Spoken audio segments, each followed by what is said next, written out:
So this slide includes a list of up-and-coming milestones. First, is comments on America First pre-application document or scoping document and request for studies.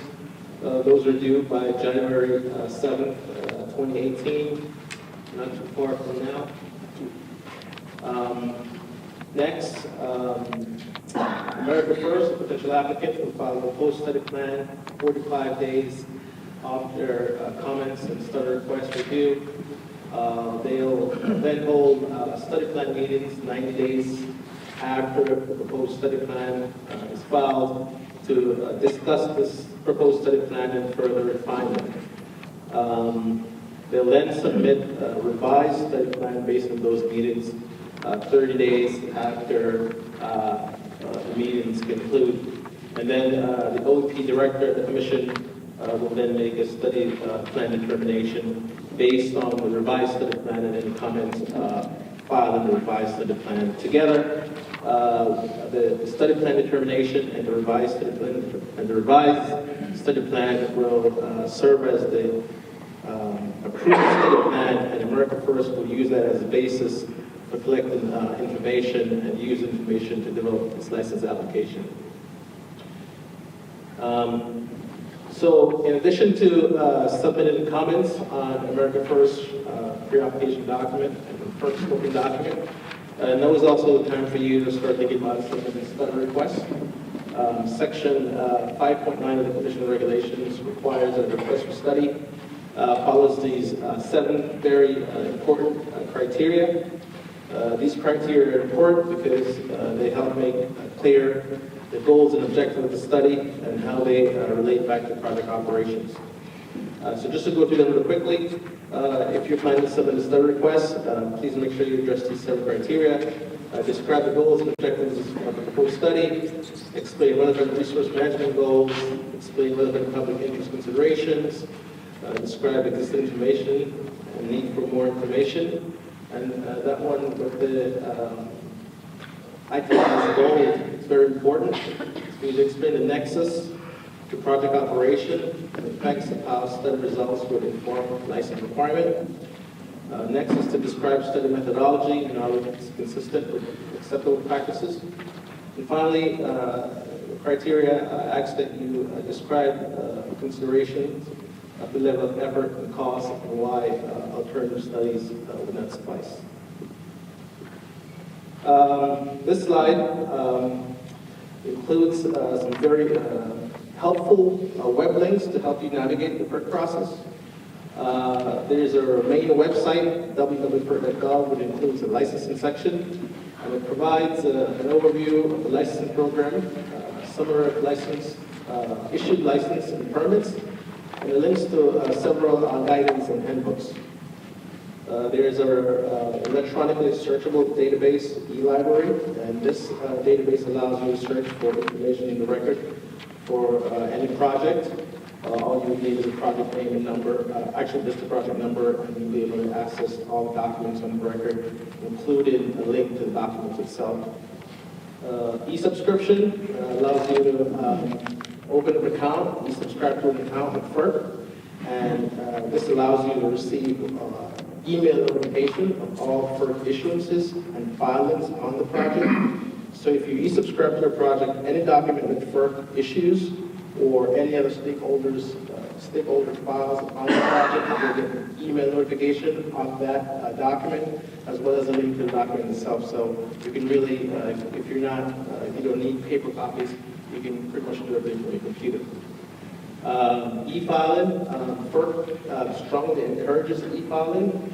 E-filing allows you to file documents on the record without having to mail them through the U.S. mail. So you can save on your stamps and envelopes and stuff. So we strongly encourage you to do that just to save the paper. This slide talks about how to modify our mailing list. The mailing list in the back of the scoping document, I believe it's Appendix B, includes the official FERC mailing list. The scoping document that was sent out to a combination of this list and the applicant's distribution list, but all future documents from FERC will only be going to the FERC mailing list. So please review that, and if you're not on it and you'd like to be added to receive FERC issuances in the mail, please see the instructions for doing so. Pretty much you have to send in the mail to the secretary or e-file like we just talked about and ask to be added to the mailing list. Just be sure to include the project name and number. Someone asked me earlier to make a clarification between the mailing list and the service list. The service list has to do with interventions, which we're not entertaining yet until we have a license application. So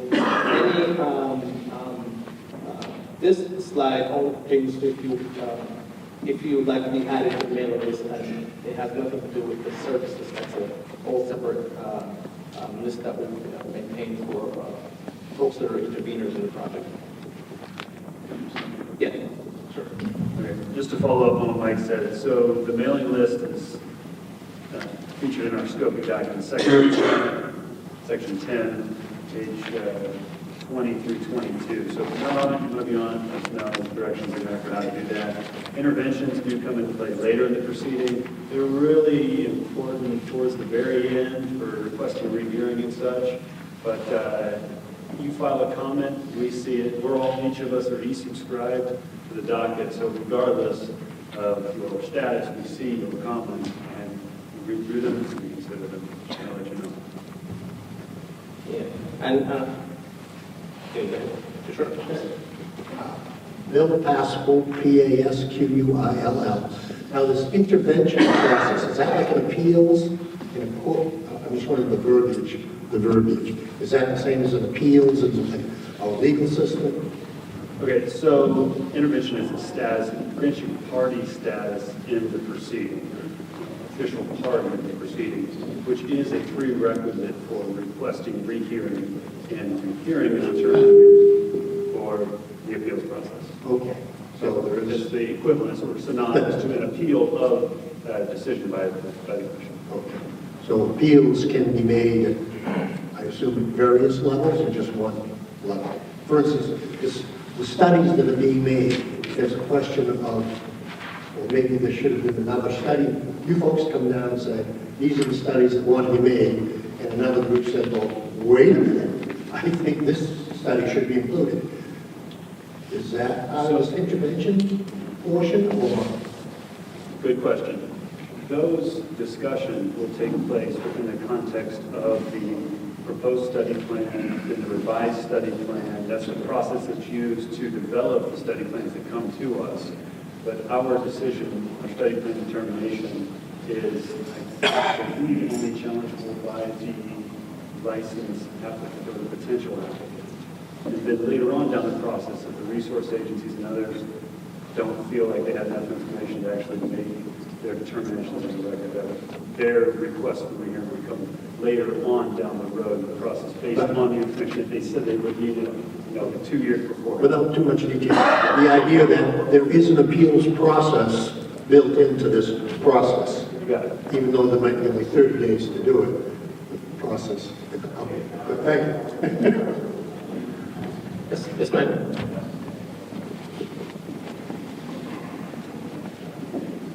Donna Teague, T-E-A-G-U-E. Regarding the mailing list, you said that if we want to be added to it, we can use this address. If we have corrections to it, do we email you or let you know? My point is that the senators you have listed are Massachusetts senators, and it would make much more sense to be sending this to Angus King and Susan Perkins. Yeah, sure. Yeah, we're aware of that. There's some errors in our mailing list that it's sort of difficult to correct. We're not allowed to correct the mailing list unless the correction is from that person that's on it. And so we sort of have to deal with what we have and try our best to sort of make sure it's correct, but our hands are sort of tied when it comes on to it. But if you have a correction, if you send it in, if you see something that's definitely wrong, we'll take a look at it and see if there's something that we can fix. But more often than not, we're kind of stuck with it.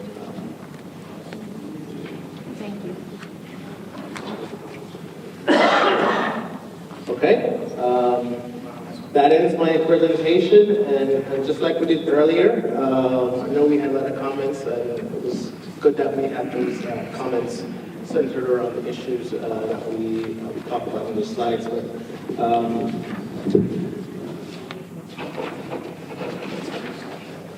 I'm just going to start going down the list in no particular order. The first name on the list would be Bruce Reed. Still have comments? Yeah. If you're to make your comments, then that's fine. But if you need to make additional comments, or if you're to make the comments that you plan to make, then just let us know. So, Bruce is. Excuse me. Oh, you left. Okay. Yes, sir. Do you have a question?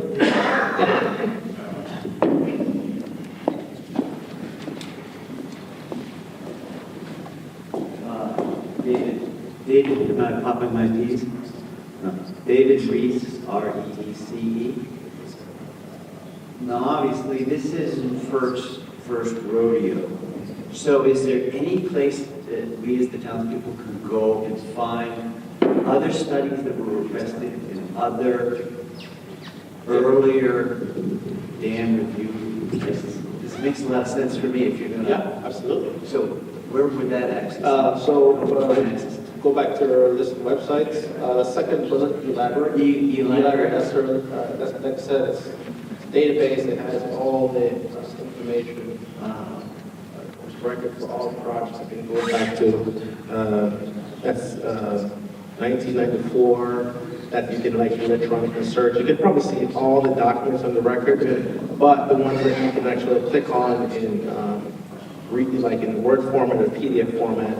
So it has, any project you can look, if you're aware of a project that's just been licensed or just going through an IOP, then you can search for that project and look for examples, because those are all public records. And then do any request kind of criteria? Yeah. Is that spelled out somewhere? I couldn't find it in the Yeah. handout. Is it in It's in there? the script. Page 8. Okay. First page contains the page. Thank you. There's examples for those as well. Very cool, very helpful. Yeah. Thank you. Okay, let's go down the list. Yes. Just wanted to mention that eLibrary can be finicky for all of us sometimes, so please try to have patience with dealing with it. And when you go to the eLibrary page, you'll see that it has the ability to type in text at the bottom. And so if you want to type in something that would lead you to whatever you're looking for, use that. For instance, study plan, those type of buzzwords will get you to what you're looking for faster. And each docket that's done with hydrant, we have many different types of filings. Each docket would start with a P, so there's also an insert for docket numbers. So just put P dash, that guarantees you're going to pop up with just hydro filings and not everything else. So use that in the text search. Okay, thank you. So, Robin Kerr.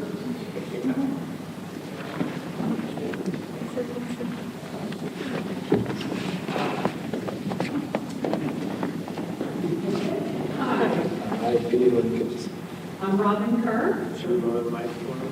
And I was just planning on saying lower the mic for him. do you want to speak? Could you spell your name for the record? Yep, Robin Kerr, so K-E-R-R, Robin like bird, R-O-B-I-N.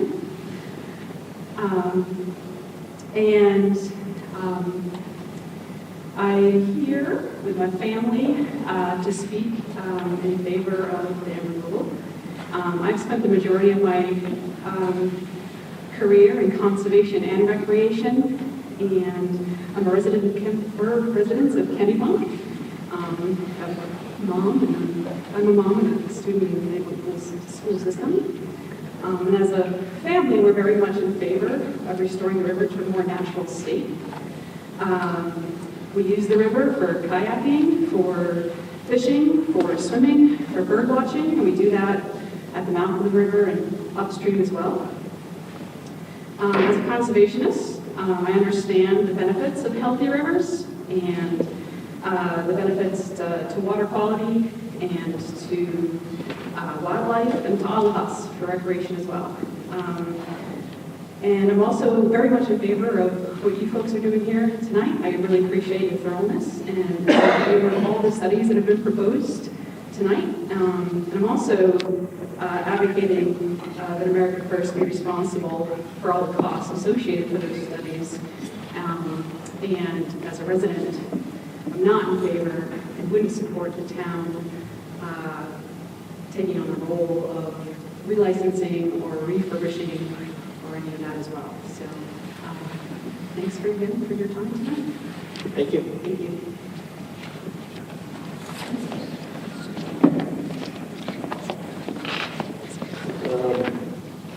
Next on the list is Mr. Whitehouse. Miss Whitehouse, I'm so sorry.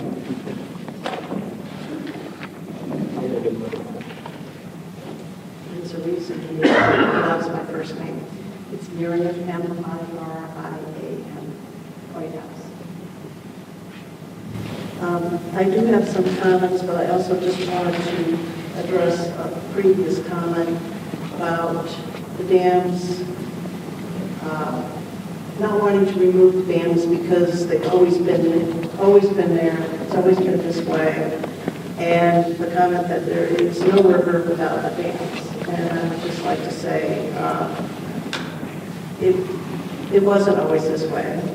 And nobody would have even built the dam if there had already been a river there. So I start with the statement that there is no river without a dam. I wanted to agree with the lady that just spoke about the removal of the dams. I understand that one of your purposes of being here is to find out how the townspeople feel about it.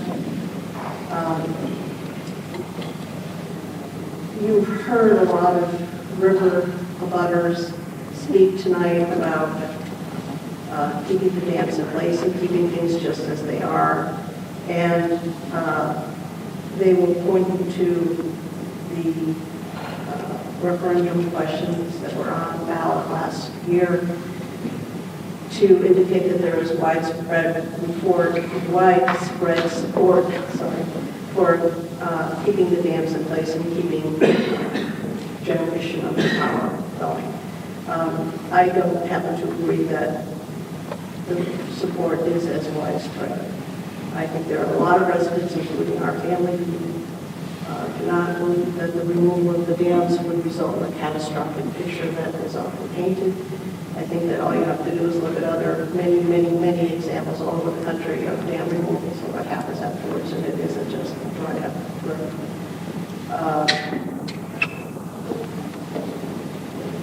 One of the reasons the straw ballot questions are not all that meaningful, in my opinion, are because there were absolutely no costs listed along the questions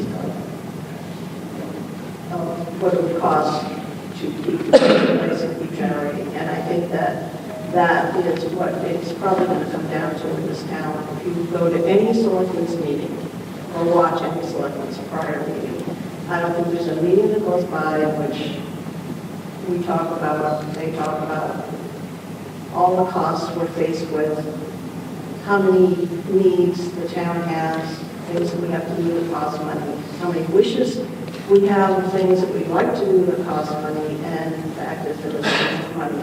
And the last thing the selectmen would like to do, and they've said this publicly, is incur more costs by having anything to do with managing these dams, or underwriting a company such as America First who comes in and proposes to do it and would like to support the town. I don't think it's going to be there.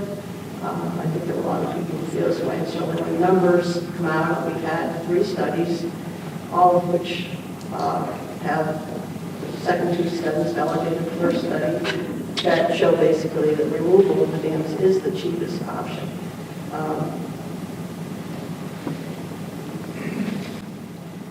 That's it. Thank you. Mr. Bruce Reed?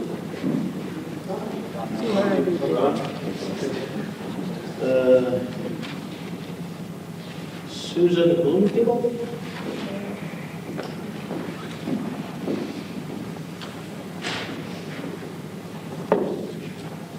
My name is Susan Bloomfield. I'm a town resident and ratepayer. It's Bloomfield. I've been on the other side of the microphone at many of these meetings, on your side of the table, actually. And I know words in print sometimes appear to have a lot of weight. Since this is our first meeting with the first hydro representatives, I'd like to suggest that you may have a very full impression of the level of town support for your efforts. I'm wondering and questioning by what evidence you determine widespread town support, as Miriam just mentioned. Something you flatly stated on your PowerPoint slide. Facts and evidence should permeate down to all levels of this process. Thank you. Thank you.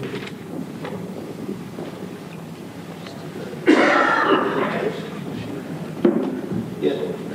Sure. Understand. Just go on.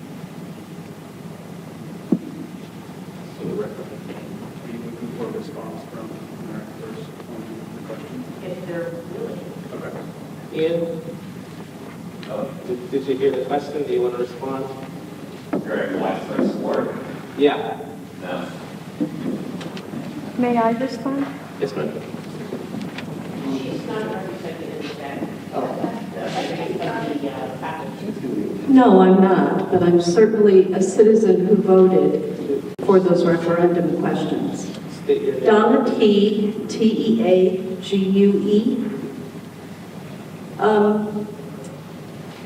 The 3 referendum questions that were put on the ballot in November 2016, I don't have the exact numbers. Merton and Town Hall, I could give them to you tomorrow. There were roughly 8,000 people who voted. It was the presidential election. Approximately, well, before I tell you that, there were roughly 8,000 people who voted. As far as the number of river voters go in Kennebunk, there are 100 addresses for river voters. Okay, so we're talking 100 people or groups. Of the 8,000 who voted, over 5,000 voted to keep hydrogeneration or to keep the dams one way or the other, and to have a voice in the proceedings. So it was at least 66% of the voting population of Kennebunk. Oh, here we go. I don't think you need all the details, but yeah. Question 4, to keep hydropower, 5,061 people said yes. That was 69%. Question 2, to keep the impoundments regardless of hydropower, was 5,318, which was 72.2%. And question 6, do you want to have a say-so on this final decision? 5,852, or 80% of the voting population said yes. And by the way, you should know if you don't, that KLPD has in its charter that if the dams and the assets therein are transferred or something is going to be done with them, it has to go to town vote.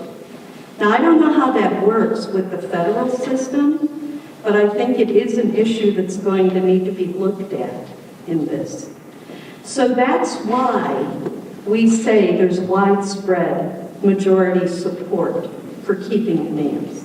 Thank you. Thank you.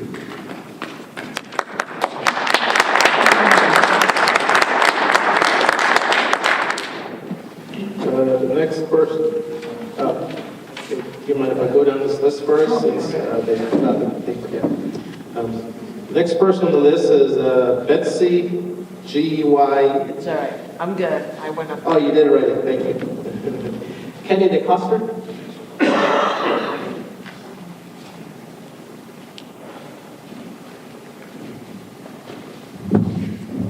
I got the right distance. Kenny DeCoster, KENYDECOSDER. I'm a resident and I am also a conservationist. I've heard many people say at these public meetings, and I heard this afternoon, that it's outside organizations that are advocating for dam removal. And I'm actually a member of several of those organizations, and so those organizations are speaking for me and many other residents.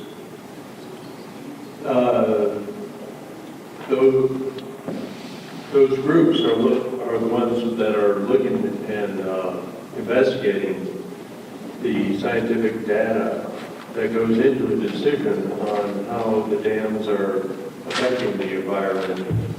And they help help us make a decision on what to do. The Kennebunk was established because of the environment here.